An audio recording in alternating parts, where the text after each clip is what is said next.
followed by spotted dogs.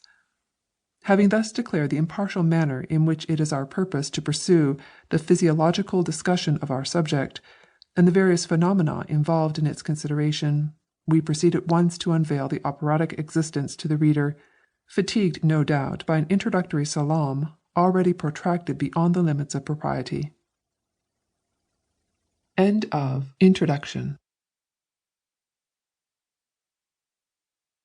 Physiology of the Opera by Screechy.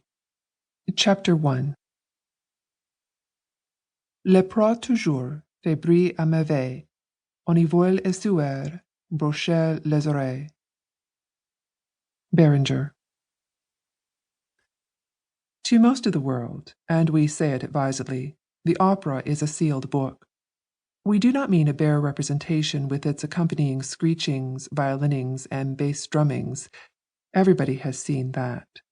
But the race of beings who constitute that remarkable combination, their feelings, positions, social habits, their relation to one another, what they say and eat. Footnote: we actually knew a man who, when a tenor was spoken of as having gone through his role, thought that the worthy had been eating his breakfast. End footnote.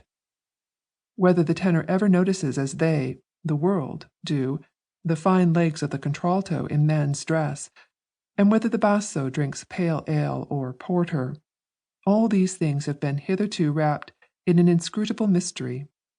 In regard to mere actors, not singers, this feeling is confined to children.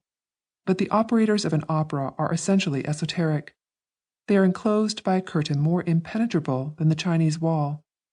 You may walk all around them, nay, you may even know an inferior artiste, but there is a line beyond which even the fast men, with all their impetuosity, are restrained from invading. You walk in the street with a young female, on whom you flatter yourself you are making an impression. Suddenly she cries out, "Oh, there's Ballini! Do look! Dear creature, isn't he?" You may as well turn round and go home immediately. The rest of your walk won't be worth half the dream you had the night before.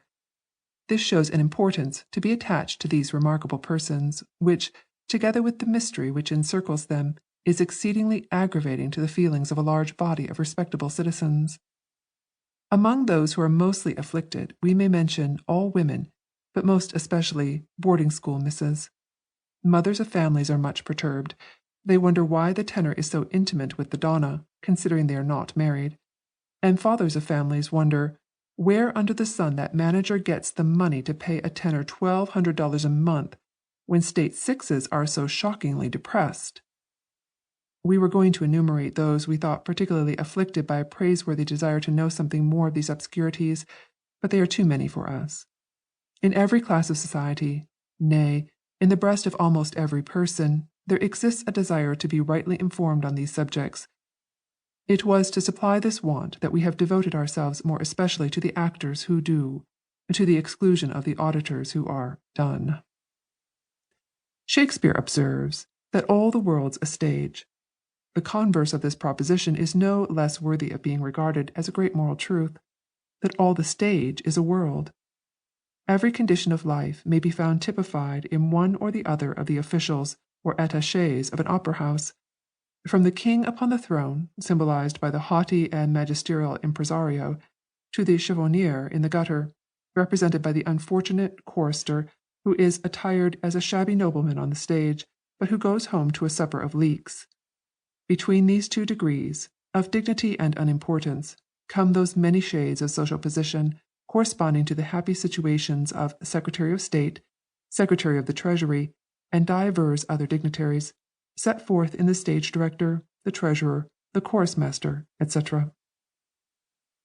The tenor, basso, prima donna, and baritone may be considered as belonging to what is called society, that well-to-do and ornamental portion of the community, who having no vocation save to frequent balls, soirees, concerts, and operas, and fall in love, serve as objects of admiration to those persons less favoured by fortune, who make the clothes and dress the hair of the former class. Our simile need not be carried further, it being apparent to the most inconsiderate reader that it is quite as truthful as that hatched by the swan of Avon. We shall now commence our observations upon the